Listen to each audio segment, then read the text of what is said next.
Sir मैं आई कम इन? Hi. Thank you sir. Aditya, good evening sir. Good evening sir. Very good evening Aditya. आपका roll number क्या है Aditya? Sir मेरा roll number है 109604। बैठिए। बैठ जाइए। Thank you sir. आदित्य की दो पर्यायवाची बताइए। सर आदित्य सूर्य का पर्यायवाची है और रवि दिनकर भास्कर सूर्य की पर्यायवाची है। आप सागर से आते हैं, एडीपीयू क्यों बनना चाहते हैं? सर जब मैं अपने 12th में था तो उस टाइम पे ही मैंने डिसाइड किया था, मैं रिसर्च कर रहा था कि मुझे अपना कैरियर किस फील्ड में बनाना है। सर जैसा कि सागर में सागर विश्वविद्यालय, यहाँ पे एक लॉ का अलग ही माहौल है और मैं इस चीज से भी बहुत ज्यादा प्रभावित था। सर मेरी हॉबी है बैडमिंटन खेलना, तो मैं कोर्ट भी बैडमिंटन खेलने जाया करता था। तो मेरे कुछ सीनियर्स थे जिनसे मैं प्रभावित था और प्रतिवर्ष सागर विश्वविद्यालय से बहुत सारे ऐसे विद्यार्थी होते हैं जो न्यायाधीश के पद पर चयनित होते हैं और एडीपीओ की परीक्षाएं बहुत सारे अभ्यर्थी चयनित होते हैं। तो मैं इनसे ही प्रभावित था, इसलिए सर मैंने डिसाइड किया कि मुझे अपना कैरियर लॉ की फील्ड में ही बनाना है। Very good. और मेरा इंटरेस्ट भी सर लॉ में था, इसलिए सर फिर मैंने सागर विश्वविद्यालय से अपनी ग्रेजुएशन कंप्लीट करी और इसी दौरान मैंने सर इसके बारे में रिसर्च करना शुरू किया कि लॉ के फील्ड में कौन कौन से गवर्नमेंट सेक्टर में जॉब्स हैं। इस दौरान मुझे पता चला कि अभियोजन अधिकारी, सिविल जज और भी सर ऐसे जो एमएनसीज होती हैं वहां पर भी सर जो है जॉब्स मिलती हैं, मल्टी जो सेमी गवर्नमेंट कंपनीज हैं। तो सर जैसे ही मेरी ग्रेजुएशन कंप्लीट हुई थी 2021 में एडीपीयू की वैकेंसी आई थी, तो मैंने इसका फॉर्म फिलअप किया और मैंने इसके सिलेबस को देखा, मुझे लगा मैं डेफिनेटली इसे अचीव कर सकता हूँ। तो बोर्ड को एक रीजन दीजिए कि आपका चयन क्यों करे।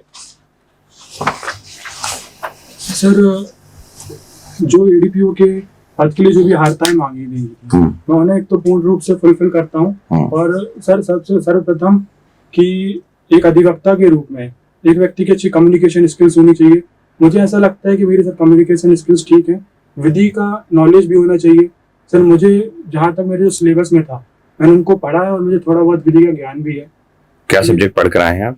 सर मैं अभी माइनर लॉस पढ़ के आया हूँ और थोड़ा सा एमपीजी के करंट सिनेरियो मैंने देखा था। अच्छा, माइनर लॉज, कौन से लॉज पढ़ के आए माइनर? सर मैंने पॉक्सो एक्ट पढ़ा था। अच्छा, और आर्म्स एक्ट। नाम बताइए पॉक्सो का पूरा क्या है? Protection of children from sexual offences act 2012। अच्छा, और क्या पढ़ा आपने? आर्म्स एक्ट भी पढ़ा है और सर मैंने मध्य प्रदेश राज्य सुरक्षा अधिनियम भी पढ़ा। पॉक्सो से रिलेटेड अभी हाल फिलहाल का एक जजमेंट था सुप्रीम कोर्ट का, जिसमें सुप्रीम कोर्ट ने कहा कि in order to constitute an offence under POCSO act 2012 skin to skin touch is not required. जी sir. What was the case all about? Sir it is the case of Bombay high court जो Nagpur bench. The case name is ना, I am asking about the supreme court judgment. Supreme court ने ये कहा था, case का citation क्या था? Sir attorney general of India very good versus Satish रेगड़े का केस था सर ये। करेक्ट। इसमें कोर्ट ने सुप्रीम कोर्ट ने ये बोला, सुप्रीम कोर्ट ने क्या कहा तो मैंने बता दिया आपको। पवन कुमार नरूला का केस क्या था versus state of West Bengal? Sir sorry sir मुझे इसके बारे में जानकारी नहीं, मैं अभी रिकॉल नहीं कर पा रहा हूँ। इसके बारे में आपको जानकारी नहीं है? एक शब्द है जिसे कहा जाता है डिजिटल रेप, क्या होता है ये? सर मुझे इसके बारे में प्रॉपर एग्जैक्ट नॉलेज नहीं है, लेकिन अगर मोड मुझे अलाउ करेगा तो मैं अप्रोक्सीमेट आंसर देना चाहूंगा। नहीं, आप दूसरे क्वेश्चन का आंसर दीजिए। सेक्सटॉर्शन को समझाइए। Sir sextortion is we can say that is the mix up of extortion plus किसी व्यक्ति को एक्सटॉर्ट करना कोई सेक्सुअल फेवर के लिए। सर इसे हम सेक्सटॉर्शन कह सकते हैं। Is it punishable anywhere in IPC? Sorry sir मैं प्रोविजन रिकॉल नहीं कर पा रहा हूँ। No worries. एक्सटॉर्शन और थेफ्ट, इसमें एक डिफरेंस बताइए। Sir the major difference is that theft में हमेशा से मूवेबल प्रॉपर्टी के अगेंस्ट कमिट किया सकता है, लेकिन एक्सटॉर्शन जो मूवेबल और मूवेबल दोनों प्रॉपर्टी के अगेंस्ट कमिट कर सकते हैं। कैसे, एक एग्जांपल दीजिए। सर फॉर एग्जांपल मैं एक व्यक्ति को फोन लगा के बोलता हूँ कि वो अपने एक स्टाम्प पर अपने साइन कर मुझे डिलीवर करे, तो सर ये तो मूवेबल प्रॉपर्टी हो गई। लेकिन सर मैं बोल सकता हूँ कि मुझे उसकी संपत्ति मेरे नाम पर करे, नहीं तो मैं उसको इंस्टेंट फियर का एप्रीहेंशन देता हूँ। तो सर ये मैंने उसको इमूवेबल प्रॉपर्टी उसको एक्सटॉर्ट करने के लिए कहा, और दूसरी में सर पहले में मैंने क्या एक्सटॉर्शन में इंस्टेंट फियर का एलिमेंट होता है? Are you sure? As soon as instant fear takes place, No, sir, it is. the offense of extortion will become the offense of robbery.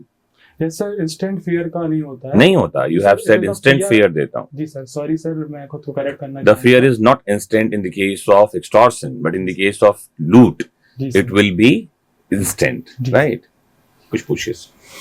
Father क्या करते हैं आदित्य आपके? सर मेरे फादर टीचर हैं. Teacher है. कोर्ट में आपने कभी प्रैक्टिस की? सर नहीं सर, मेरा 2021 में लॉ कंप्लीट हुआ था और आफ्टर दैट सीधे प्रिपरेशन में लग गया था. सीआरपीसी में कोई 3 सेक्शन ऐसे बताइए जहाँ प्रोसिक्यूशन ऑफिसर के रोल के बारे में बताया गया है कि वहाँ प्रोसिक्यूशन का एक्टिव रोल है उन सेक्शंस में. सर सर्वप्रथम तो सेक्शन 24-25. ठीक है, वहाँ तो अपॉइंटमेंट और वो है. आगे ट्रायल, ड्यूरिंग ट्रायल. जी sir, sub section 301 appearance by public prosecutor. Then sir section 225. 225. Sir sorry sir, exact section recall नहीं कर. चलिए लेकिन opening case for prosecution for session trial sessions by the public prosecutor. 321 में क्या है? 321.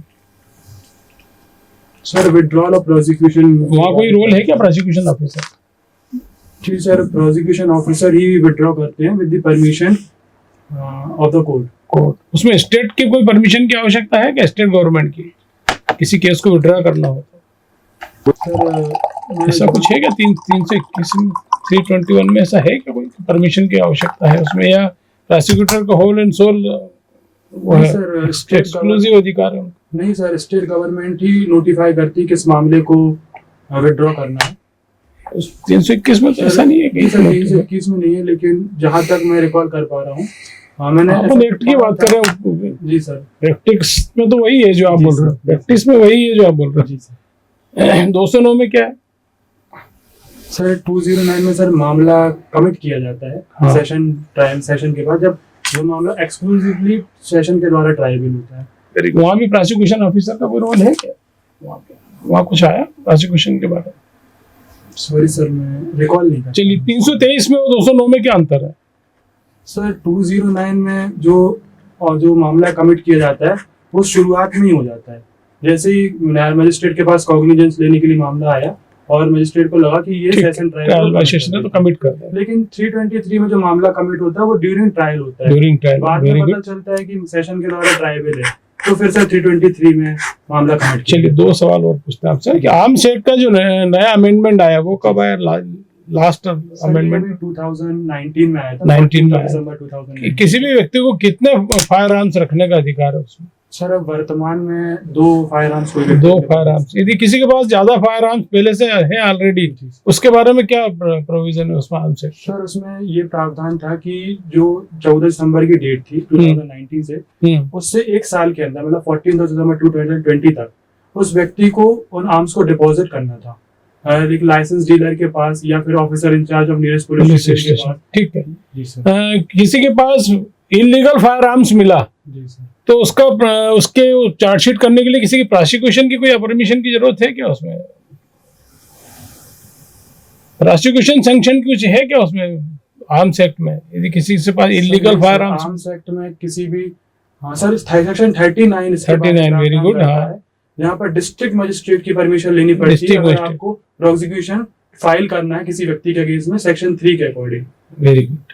Last question है मेरा कि राज्य सुरक्षा अधिनियम जी सर 1990, जी सर, उसमें किसको अधिकार है यदि निष्कासित करना हो किसी व्यक्ति को किसी इलाके? इस एक्ट में पूरी अथॉरिटी डिस्ट्रिक्ट मजिस्ट्रेट के पास है. डिस्ट्रिक्ट मजिस्ट्रेट के पास. मैक्सिमम कितने साल के लिए कर सकते हैं? सर मैक्सिमम 1 ईयर तक का है. 1 ईयर.